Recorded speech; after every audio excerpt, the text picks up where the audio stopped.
a bien des années, je faisais une longue course à pied sur des hauteurs absolument inconnues des touristes, dans cette très vieille région des Alpes qui pénètre en Provence. C'était, au moment où j'entrepris ma longue promenade dans ces déserts, des landes nues et monotones, vers 1200 ou 1300 mètres d'altitude. Il n'y poussait que des lavandes sauvages. Je traversais ce pays dans sa plus grande largeur et après 3 jours de marche, je me trouvais dans une désolation sans exemple. Je campais à côté d'un squelette de village abandonné. Je n'avais plus d'eau depuis la veille et il me fallait en trouver. Ces maisons agglomérées, en ruine, comme un vieux nid de guêpes, me firent penser qu'il avait dû y avoir, là, dans le temps, une fontaine ou un puits. Il y avait bien une fontaine, mais sèche.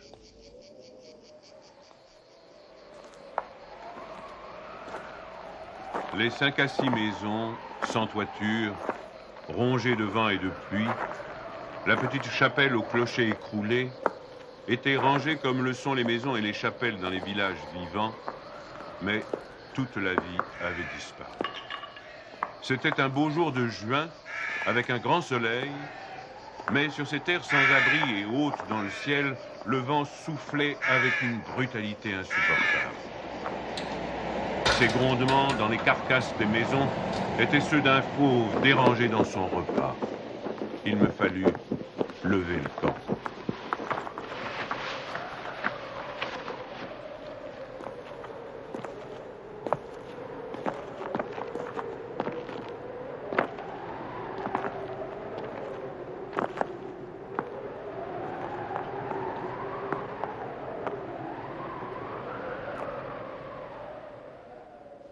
À 5 heures de marche de là, je n'avais toujours pas trouvé d'eau et rien ne pouvait me donner l'espoir d'en trouver. C'était partout la même sécheresse, les mêmes herbes ligneuses.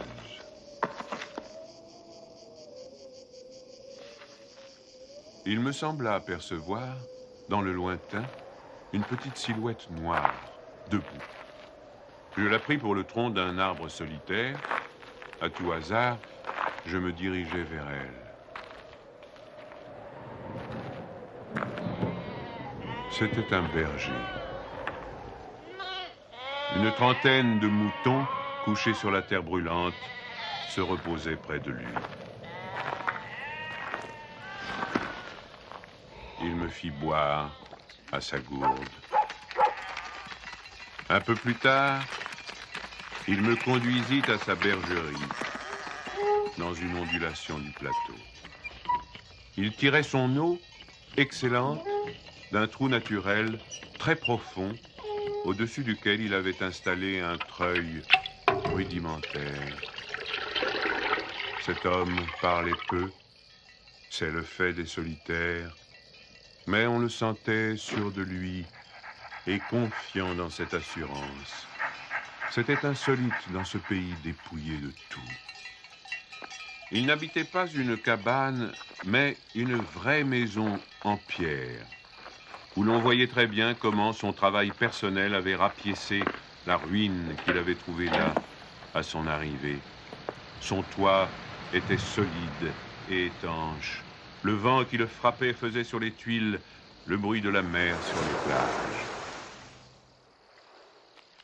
Son ménage était en ordre, son parquet balayé, son fusil graissé. La soupe bouillait sur le feu. Je remarquai alors qu'il était aussi rasé de frais, que tous ses boutons étaient solidement cousus, que ses vêtements étaient reprisés avec le soin minutieux qui rend les reprises invisibles.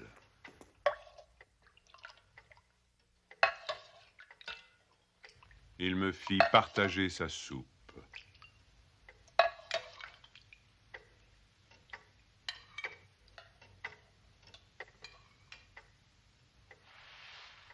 Comme après, je lui offrais ma blague à tabac, il me dit qu'il ne fumait pas. Son chien silencieux comme lui, était bienveillant, sans bassesse.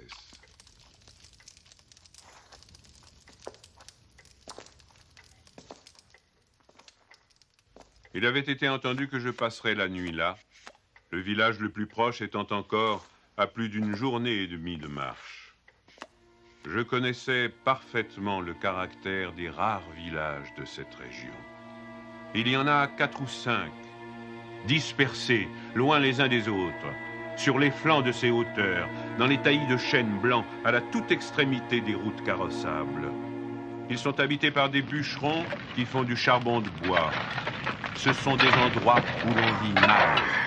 Les familles, serrées les unes contre les autres, dans ce climat qui est d'une rudesse excessive, aussi bien l'été que l'hiver, exaspèrent leur égoïsme en vase clos. L'ambition irraisonnée s'y démesure. Dans le désir continu de s'échapper de cet endroit, les hommes vont porter leur charbon à la ville, puis retournent.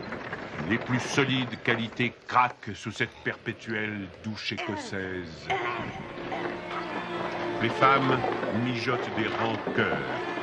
Il y a concurrence sur tout, aussi bien pour la vente du charbon de bois que pour le banc à l'église, pour les vertus qui se combattent entre elles, pour les vices qui se combattent entre eux, et pour la mêlée générale des vices et des vertus sans repos. Par là-dessus, le vent également sans repos irrite les nerfs. Il y a des épidémies de suicide et de nombreux cas de folie, presque toujours meurtrières.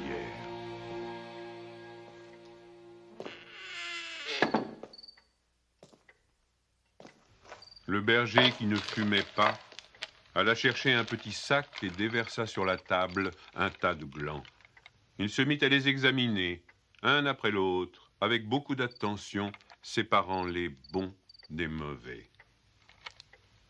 Je fumais ma pipe, je proposais de l'aider. Il me dit que c'était son affaire. En effet, voyant le soin qu'il mettait à ce travail, je n'insistais pas. Ce fut toute notre conversation. Quand il eut du côté des bons un tas de glands assez gros, il les compta par paquets de 10. Ce faisant, il éliminait encore les petits fruits ou ceux qui étaient légèrement fendillés, car il les examinait de fort près. Quand il eut ainsi devant lui 100 glands parfaits, il s'arrêta et nous allâmes nous coucher.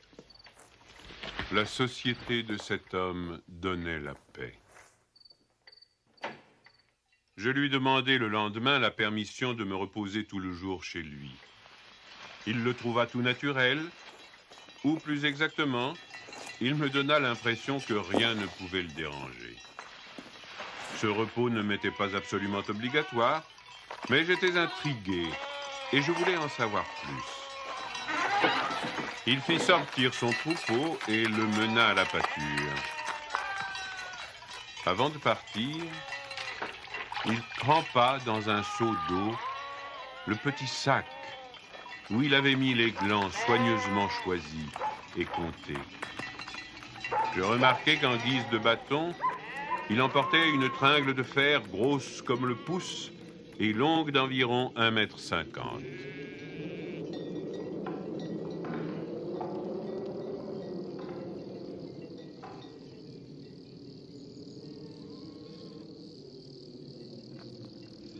Je fis celui qui se promène en se reposant, et je suivis une route parallèle à la sienne.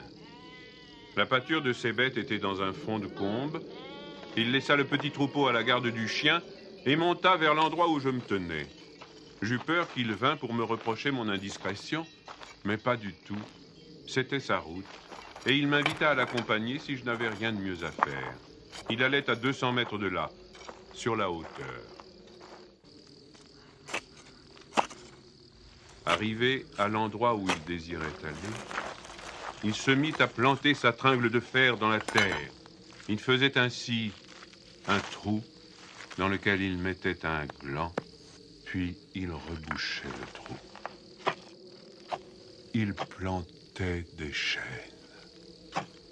Je lui demandai si la terre lui appartenait. Il me répondit que non. Savait-il à qui elle était? Il ne savait pas. Il supposait que c'était une terre communale ou peut-être était-elle la propriété de gens qui ne s'en souciaient pas. Lui ne se souciait pas de connaître les propriétaires. Il planta ainsi ses sanglants avec un soin extrême.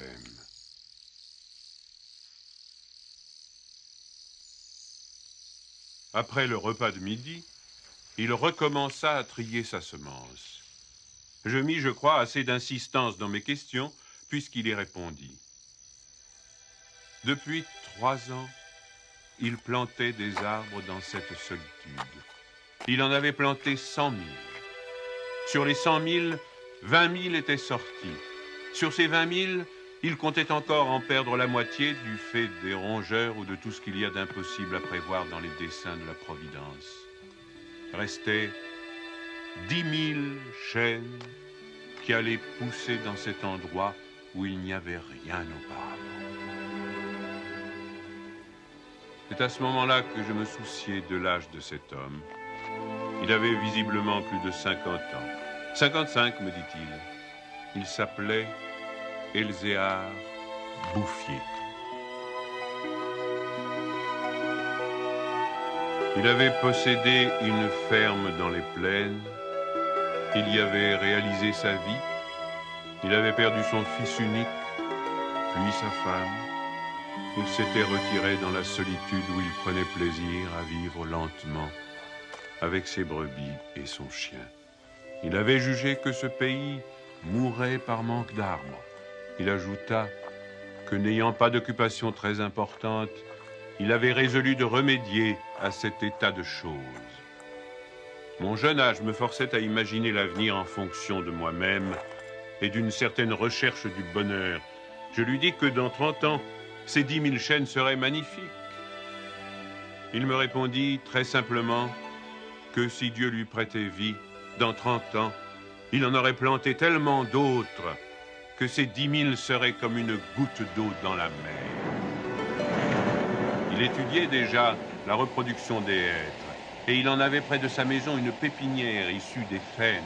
Les sujets qu'il avait protégés de ses moutons étaient de toute beauté.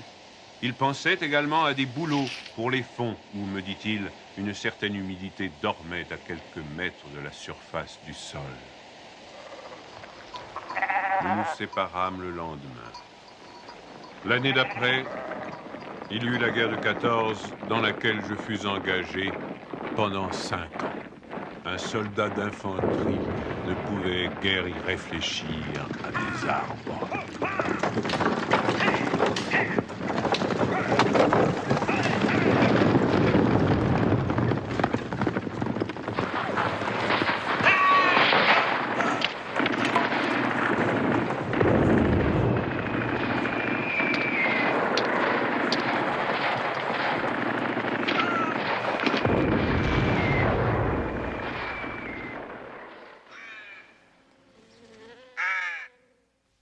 Sorti de la guerre, je me trouvais à la tête d'une prime de démobilisation minuscule, mais avec le grand désir de respirer un peu d'air pur.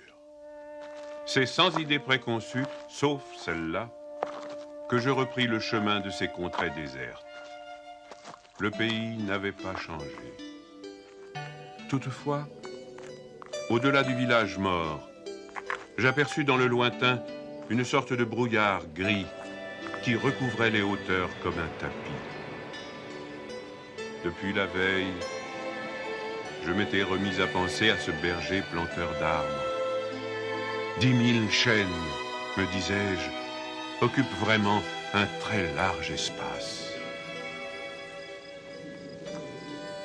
J'avais vu mourir trop de monde pendant 5 ans pour ne pas imaginer facilement la mort d'Elzéar Bouffier. D'autant que, lorsqu'on en a 20, on considère les hommes de 50 comme des vieillards à qui il ne reste plus qu'à mourir.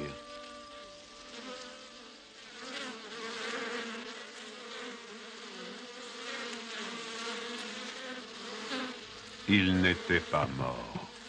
Il avait changé de métier. Il ne possédait plus que 4 brebis, mais par contre, une centaine de ruches. Il s'était débarrassé des moutons qui mettaient en péril ses plantations d'arbres.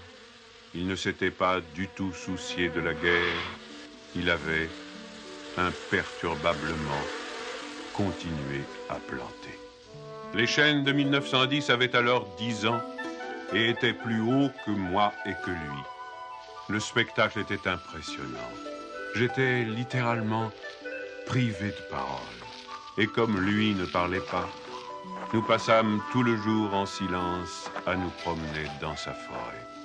Elle avait en 3 tronçons 11 kilomètres de long et 3 kilomètres dans sa plus grande largeur.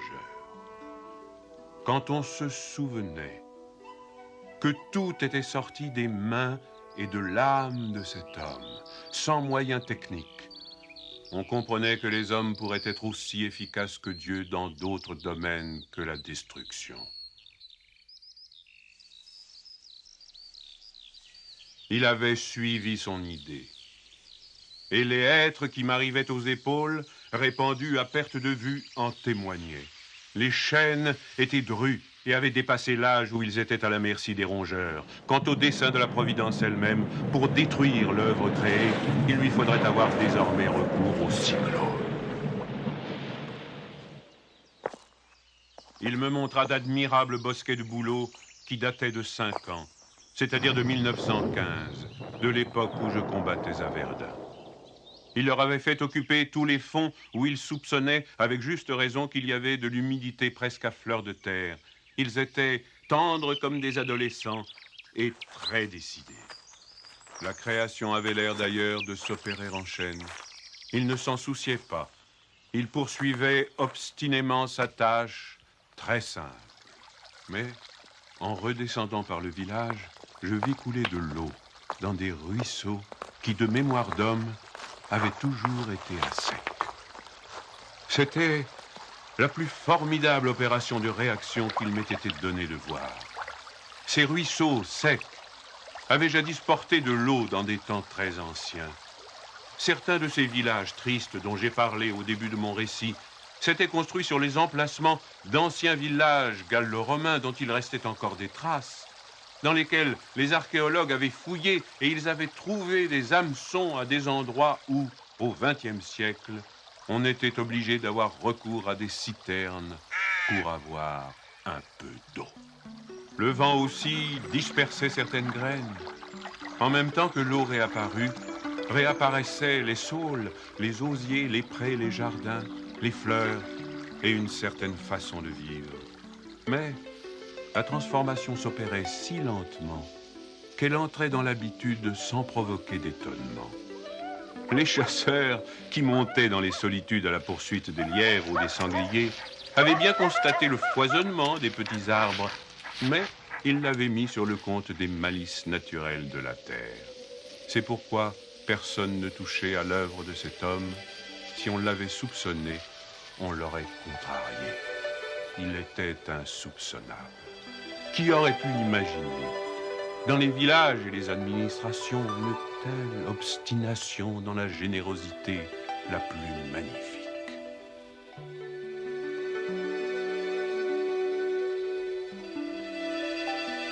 À partir de 1920, je ne suis jamais resté plus d'1 an sans rendre visite à Elzéar Bouffier. Je ne l'ai jamais vu fléchir ni douter. Et pourtant, Dieu sait si Dieu même y pousse. Je n'ai pas fait le compte de ses déboires. On imagine bien cependant que pour une réussite semblable, il a fallu vaincre l'adversité, que pour assurer la victoire d'une telle passion, il a fallu lutter avec le désespoir.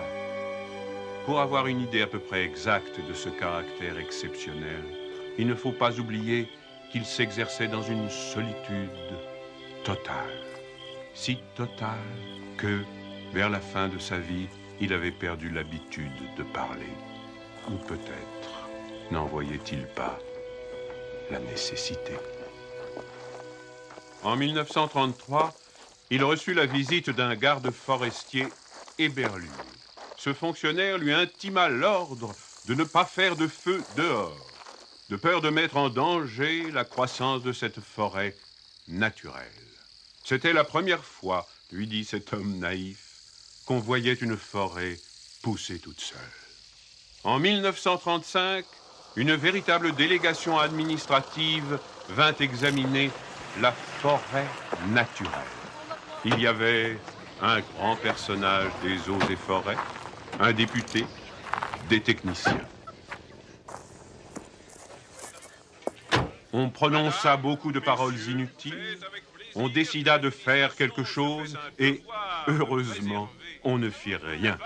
Sinon, la seule chose utile, mettre la forêt sous la sauvegarde de l'État et interdire qu'on vienne y charbonner. Car il était impossible de n'être pas subjugué par la beauté de ces jeunes arbres en pleine santé. Et elle exerça son pouvoir de séduction sur le député lui-même.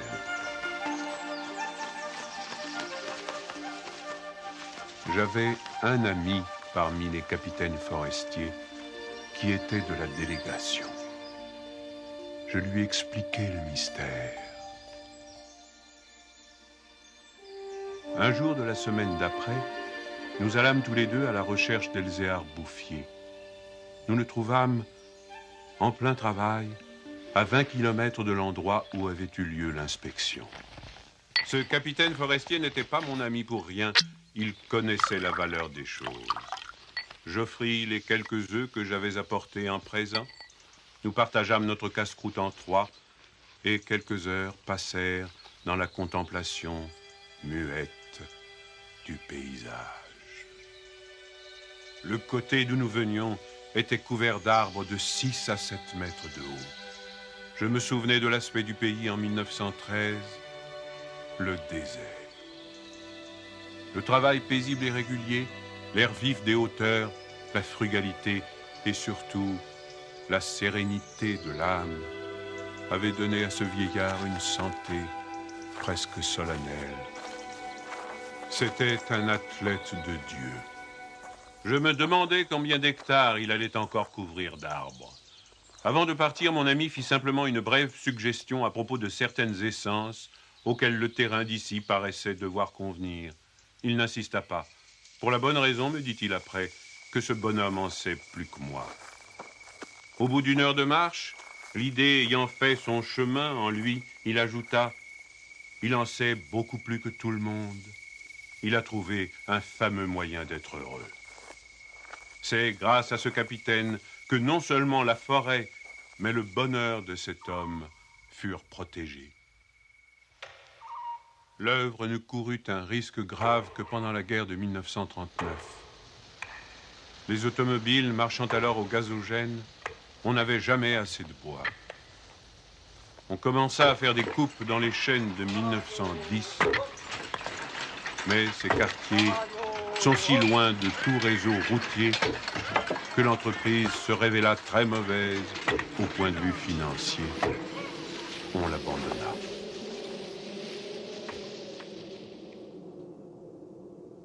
Le berger n'avait rien vu.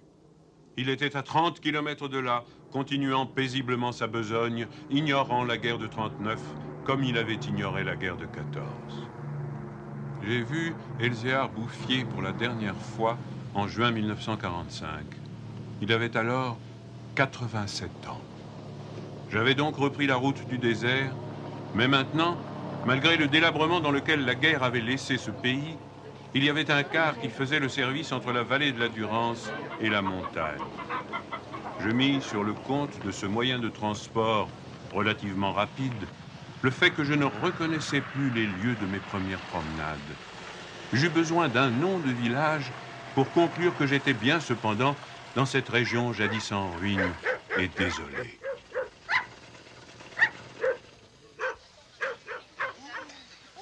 Le car me débarqua à Vergon.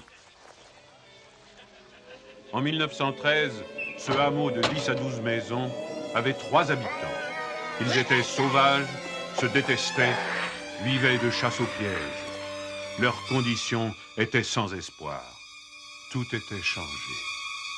L'air lui-même. Au lieu des bourrasques sèches et brutales qui m'accueillaient jadis, soufflait une brise souple, chargée d'odeurs. Un bruit semblable à celui de l'eau venait des hauteurs. C'était celui du vent dans les forêts. Enfin, chose plus étonnante, j'entendis le vrai bruit de l'eau coulant dans un bassin. Je vis qu'on avait fait une fontaine, qu'elle était abondante, et ce qui me toucha le plus, on avait planté près d'elle un tilleul, symbole incontestable d'une résurrection.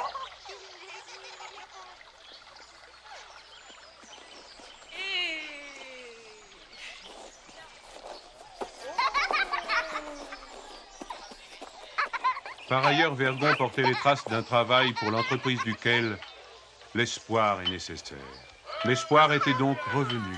On avait déblayé les ruines, abattu les pans de murs délabrés. Les maisons neuves, crépies de frais, étaient entourées de jardins potagers où poussaient, mélangés mais alignés, les légumes et les fleurs, les choux et les rosiers, les poireaux et les gueules de loup, les céleris et les anémones. C'était désormais un endroit où l'on avait envie d'habiter. À partir de là, je fis mon chemin à pied. La guerre dont nous sortions à peine n'avait pas permis l'épanouissement complet de la vie, mais Lazare était hors du tombeau. Sur les flancs abaissés de la montagne, je voyais de petits champs d'orge et de seigle en herbe.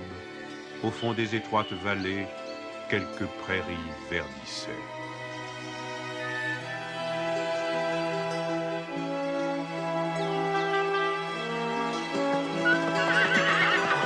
Il n'a fallu que les 8 ans qui nous séparent de cette époque pour que tout le pays resplendisse de santé et d'aisance. Sur l'emplacement des ruines que j'avais vues en 1913, s'élèvent maintenant des fermes propres, bien crépies, qui dénotent une vie heureuse et confortable.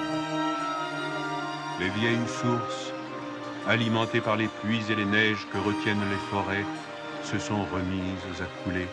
À côté de chaque ferme, dans des bosquets d'érables, les bassins des fontaines débordent sur des tapis de menthe fraîche. Les villages se sont reconstruits peu à peu.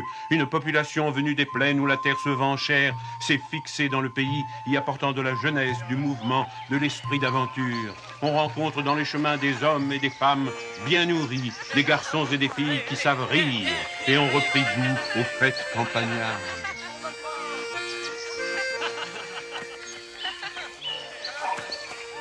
Si on compte l'ancienne population, méconnaissable depuis qu'elle vit avec douceur, et les nouveaux venus, plus de 10 000 personnes doivent leur bonheur à Elzéar Bouffier. Quand je pense qu'un homme seul, réduit à ses simples ressources physiques et morales, a suffi pour faire surgir du désert ce pays de Canaan, je trouve que malgré tout, la condition humaine est admirable. Mais quand je fais le compte de tout ce qu'il a fallu de constance dans la grandeur d'âme et d'acharnement dans la générosité pour obtenir ce résultat, je suis pris d'un immense respect pour ce vieux paysan sans culture qui a su mener à bien cette œuvre digne de Dieu. Elzéar Bouffier est mort paisiblement en 1947 à l'hospice de Banon.